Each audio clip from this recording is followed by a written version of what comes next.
So with things like funding the Ukraine war with Russia, please explain to people what that means and why we're sending so much money over to Ukraine.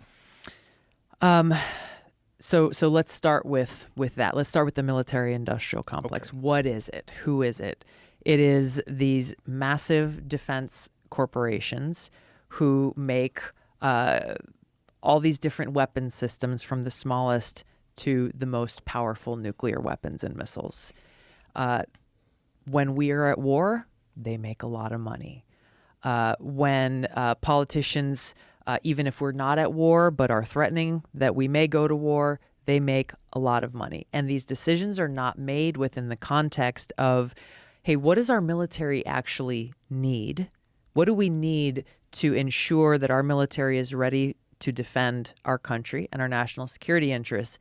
It is very often what members of Congress are advocating for, even more than the military is asking for sometimes, because of those cozy relationships with the military-industrial complex, with these massive defense contractors and their lobbyists. So there's a direct correlation as the money is changing hands there. The problem is not with the Democratic Party, the Republican Party. On this issue, when you see so much divisiveness on tons of other issues facing our country, everything from infrastructure to education, all these other things, you see like, oh my gosh, Democrats and Republicans can't agree on anything.